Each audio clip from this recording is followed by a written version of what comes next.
je veux m'adresser au peuple de Côte d'Ivoire. D'abord, je tiens à préciser que je ne suis pas un politicien, ni un anarchiste, ni un activiste. Je n'ai aucun avis à donner sur la situation qui prévaut en ce moment.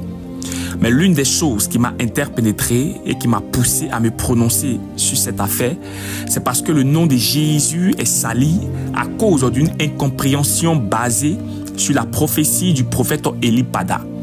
D'abord, je tiens à préciser que vous commettez une grave erreur en humiliant ce prophète que Dieu a établi sur cette nation.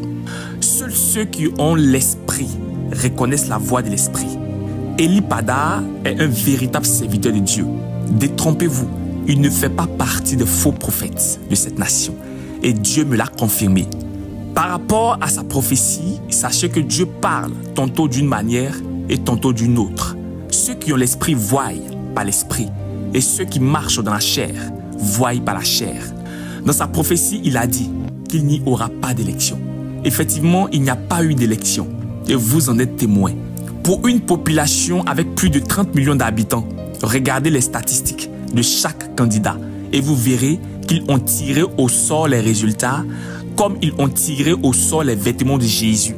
La prophétie de Eli Pada est semblable aux prophètes de l'Ancien Testament qui prophétisaient la venue de Dieu dans le monde. Leur prophétie laissait entrevoir qu'il allait descendre avec une armée et des chars pour les délivrer sous l'emprise de l'Empire romain. Au contraire, il est paru comme un simple homme et n'avait ni éclat ni beauté pour plaire ou attirer. C'est-à-dire, l'événement spectaculaire que tout le peuple s'imaginait voir a été le contraire de ce qu'ils avaient imaginé. Selon la vérité et la vue des hommes est qu'il y a eu élection. Mais selon le spirituel et la vérité est qu'il n'y a pas eu d'élection. Et cette prophétie tend vers son accomplissement. Qui vous a dit qu'on se moque ou qu'on humilie un oint de Dieu? C'est ça vous appeler à voir la crainte de Dieu? Gens de peu de foi. Lorsque Dieu établit des vrais serviteurs, il les pousse à dire avec assurance et conviction ce que les faux prophètes n'auront pas le courage de dire. La Bible déclare que la prophétie marche selon un temps fixé, car même si elle tarde, elle s'accomplira certainement. Et la parole de Dieu ne revient pas à lui sans avoir eu son effet. Je ne viens pas parler en faveur d'un homme, mais en faveur de la prophétie que Dieu a inspirée à ses prophètes. Cette prophétie ne s'est pas réalisée selon vos pensées, parce que vos pensées ne sont pas celui de Dieu. Et cette prophétie ne s'est pas accomplie selon vos émotions et vos attentes, mais elle s'est accomplie selon le plan de Dieu pour cette nation. Nombreux d'entre vous étaient curieux de voir si sa prophétie allait s'accomplir, au point de vouloir le discréditer ou l'humilier. En réalité, beaucoup de partis politiques et de faux prophètes ont espéré qu'il y ait la guerre, les conflits ethniques, des affrontements, des manifestations et le sang versé en Côte d'Ivoire. Et le message derrière chaque prophétie était que vous demeuriez dans la prière, la repentance, la sanctification et l'amour, afin d'éviter une crise ou le sang versé. Et cela s'est accompli. Donc nos prières étaient qu'il n'ait pas de mort comme les années précédentes. Et Dieu nous a exaucés. Dieu n'est pas un Dieu de désordre, mais il est un Dieu d'ordre.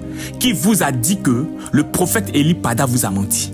Le problème est que tous les regards et les espoirs reposaient sur ce prophète. Or, pour éviter que la gloire revienne à un homme, Dieu a préféré accomplir les choses en sa manière, parce qu'il ne partage pas sa gloire avec quiconque. Vous êtes découragé et abattu, parce que vous avez focalisé votre esprit sur la parole d'un homme, et non sur le Dieu qui prophétisait à travers lui. Maintenant, écoutez-moi. Le plan véritable de Dieu est d'apporter une aide nouvelle et une stabilité parfaite pour cette nation. Le plan de Dieu est de faire un tri et un nettoyage afin d'établir l'ordre, la paix et la justice. La Bible déclare que le juste vivra par la foi. Mais à cause de ce qui s'est passé le samedi, certains se sont moqués de Dieu, certains se sont retirés, certains ont faibli dans la foi et certains ont eu à proférer des paroles injurieuses et ironiques. Si tu fais partie de ceux qui se sont moqués du prophète Eli Pada et plusieurs serviteurs, commence à te repentir, car la Bible déclare: on ne touche pas à mes oins. Dieu veut corriger ce peuple ivoirien. Et tous ceux qui se disent chrétiens, qui avaient un pied dedans et un pied dehors, Dieu vous a déjà remarqué. Tous ceux qui l'ont humilié et rabaissé, Dieu a déjà remarqué l'état de votre cœur. Le but de cette prophétie n'est pas de satisfaire vos désirs éphémères, basés sur vos problèmes au quotidien, mais vous conduit à la repentance et à rechercher Dieu en esprit et en vérité. En vérité, je vous le dis, Dieu va surprendre le peuple ivoirien et vous saurez qu'il y a encore des véritables prophètes. Beaucoup seront effacés du plan de Dieu parce qu'ils ont agi avec ignorance. Beaucoup seront condamnés et jugés parce qu'ils ont jugé un oint de l'Éternel. La Côte d'Ivoire est en phase de l'accouchement et tous ceux qui ont été intègres, tous ceux qui se sont abstenus de toute injure et de toute moquerie, entreront dans la promesse que Dieu a faite à cette nation. Le plan de Dieu n'est pas de verser le sang des Ivoiriens ou s'aimer la terreur, mais d'apporter la paix, le changement et la stabilité. Abstenez-vous de juger un serviteur de Dieu, sinon vous risquerez d'attirer un châtiment sur vous. Le temps est arrivé pour cette nation où Dieu fera éclater sa gloire. Les voies de Dieu sont insondables et on peut entendre les bruits du vent, mais on ne peut pas connaître d'où il vient et où il va. Tous ceux qui ont célébré et humilié ce prophète, attendez-vous à recevoir cette humiliation. Même certains pasteurs, par jalousie, par envie, par méchanceté, ont combattu et conspiré contre cette prophétie. Et ils viennent prétendre qu'ils ont l'autorité d'annuler ou accomplir une prophétie. Des plaisantins. La pensée s'exprime ainsi quand la sagesse de l'homme devient une folie. Vous avez quelle autorité? Celui de manipuler et d'assujettir le peuple? Au contraire, la prophétie suit son cours et vous serez dévoilés au grand jour. Nous sommes tous de simples instruments que Dieu juge bon d'utiliser comme il veut. Et chacun récoltera plus tard la graine qu'il aura sémée.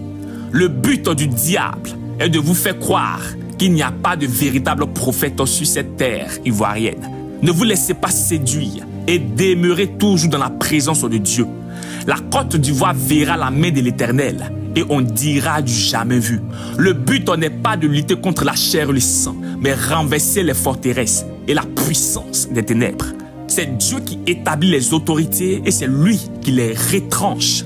Qui êtes-vous pour lutter contre le président Alassane Ouattara? Qui êtes-vous pour combattre son régime? Si c'est ça vous appelez croire en Dieu, c'est que vous vivez encore dans l'ignorance. Félicitations au gouvernement et au président de la République. Félicitations au peuple de Côte d'Ivoire qui prône la paix et la fraternité. Félicitations au prophète Eli Pada qui a su emmener un nombre de personnes à rechercher la face de Dieu. Et grâce à lui, nous avons su qui marchent avec Dieu par intérêt ou qui n'ont pas l'amour pour le prochain. Retenez une seule chose. À Dieu la vengeance et à Dieu la rétribution. Ne garde pas ce message pour toi seul.